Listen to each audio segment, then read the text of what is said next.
Welcome to Planting Joy in the Garden. I want to share what I'm doing today. We just came out of 100-degree weather for over a week. Um, it has been a drastic cooling spell, so it has dropped down to the 50s overnight, and we expect to have cool weather for quite some time. So I'm taking this opportunity to do a small redesign in my garden. So in these blank spots here, I had Stella Darrow daylilies, and I am actually digging them out because this is the prime real estate spot in my yard. This is where you get the most sun exposure. And what I want to do in this area here, after removing the daylilies, I will put a 3x4 cold frame because this is prime real estate. In the fall, when my yard shed its leaves and I'm heavily shaded, this is east, my cold frames will get eastern exposure, and they'll also get this wonderful southern exposure, which is ideal for a cold frame. I am gardening in zone 5, and so I need this space that was used for ornamentals to be a growing space for winter growth. So I will be planting cabbages to hope to keep them in for as long as possible. I will have spinach growing in cold frame for as long as possible. And I had great success with overwintering kale in grow shelters and grow frames. So I want to show you what happened this year. So I converted this bed into a perennial spice bed. And in the past, this is the bed I would use for overwintering spinach and kale.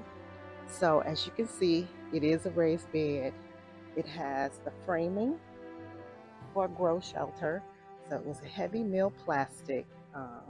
It had zippers.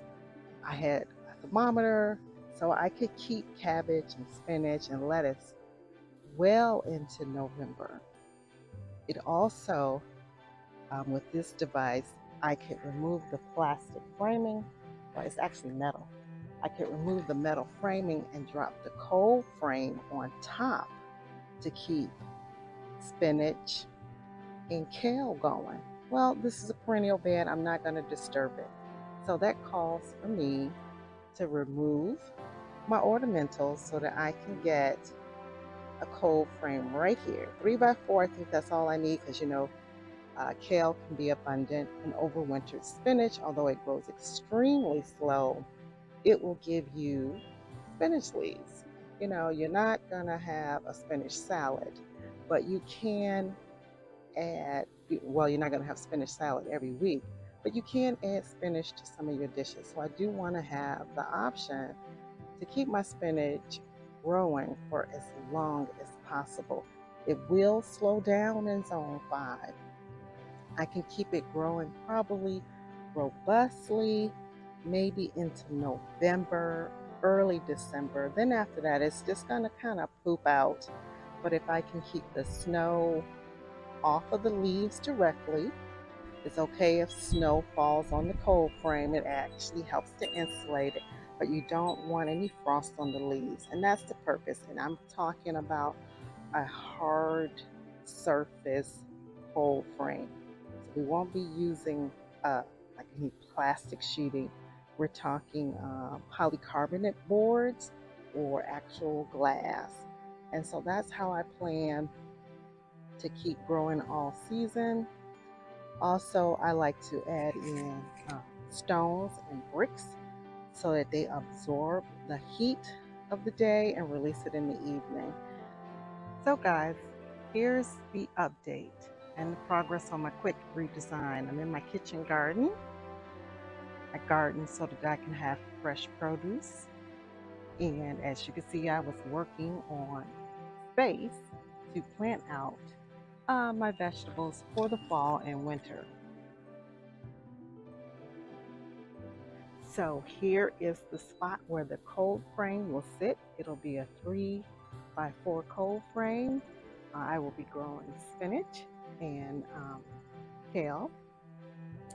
I removed all of the daylilies because I needed this area. This is the place where I get the most sun, 7 hours to 7.5 hours.